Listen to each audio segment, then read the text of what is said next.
প্রশ্ন ১। ইসলামের ইতিহাসে কোন নবীকে আল্লাহ তাআলা পৃথিবীর অর্ধেক সৌন্দর্য দান করেছিলেন এবং যিনি স্বপ্নের সঠিক ব্যাখ্যা দিতে পারতেন? ক। হজরত ইসমাইল আলাইহিসসালাম, খ। হজরত ইউসুফ আলাইহিসসালাম, গ। হজরত সালেহ আলাইহিসসালাম। সঠিক উত্তরটি জানার আগে ভিডিওটিতে লাইক দিয়ে দ্বীনি কাজের অংশীদার হন। সঠিক উত্তরটি হবে খ। হজরত ইউসুফ আলাইহিসসালাম। হজরত ইউসুফ আলাইহিসসালাম এতই সুন্দর ছিলেন যে মিশরের নারীরা তাকে দেখে বিমোহিত হয়ে নিজেদের হাত কেটে ফেলেছিলেন। আল্লাহ তাকে স্বপ্নের ব্যাখ্যা করার এক বিশেষ জ্ঞান দিয়েছিলেন।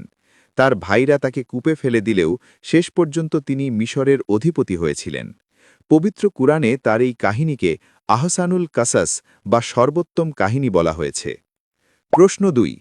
পবিত্র কাবা শরীফ তো পৃথিবীর প্রথম ঘর, কিন্তু আপনি কি জানেন পৃথিবীতে নির্মিত দ্বিতীয় মসজিদ কোনটি যা কাবার ৪০ বছর পর তৈরি করা হয়েছিল?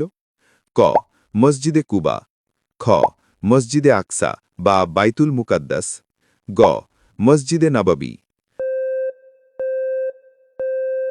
আপনি যদি সত্যি ইসলাম সম্পর্কে আরও জানতে চান তাহলে চ্যানেলটাকে সাবস্ক্রাইব এবং পেজটাকে ফলো করুন।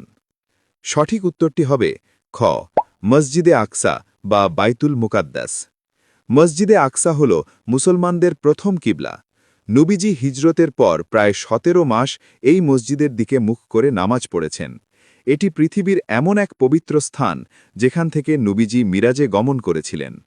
এই মসজিদে এক রাকাত নামাজ পড়লে ৫০০ রাকাত নামাজের সওয়াব পাওয়া যায়। প্রশ্ন ৩। কোন নবীকে আল্লাহ তাআলা পরীক্ষার জন্য বিশাল এক মাছের পেটে ৪০ দিন জীবিত রেখেছিলেন এবং তিনি সেখানে আল্লাহর জিকির করেছিলেন? ক। হজরত ইউনুস আলাইহিসসালাম, খ। হজরত ইউসুফ আলাইহিসসালাম, গ। হজরত ইয়াকুব আলাইহিসসালাম। উত্তরটি জানার আগে ভিডিওটি শেয়ার করুন। একটি ভালো কথা শেয়ার করাও সাদাকা। এই জ্ঞানটি শেয়ার করে আপনিও সাদাকায়ে জারিয়ার অংশীদার হন। আপনার হয়তো একটি শেয়ার হাজারো মানুষকে সঠিক পথে আনবে। সঠিক উত্তরটি হবে ক। হজরত ইউনুস আলাইহিসসালাম।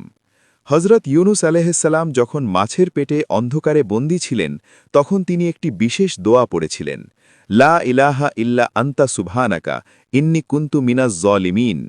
আল্লাহ তার এই দোয়া কবুল করেন এবং মাছটিকে নির্দেশ দেন তাকে অক্ষত অবস্থায় তীরে উগড়ে দিতে। আজও কোনো বিপদে পড়লে এই দোয়াটি পড়লে আল্লাহ সাহায্য করেন। আপনি যদি সত্যি ইসলামকে ভালোবাসেন তাহলে কমেন্টে লিখুন আই লাভ ইসলাম। আপনি কয়টি প্রশ্নের উত্তর দিতে পেরেছেন কমেন্টে জানাবেন।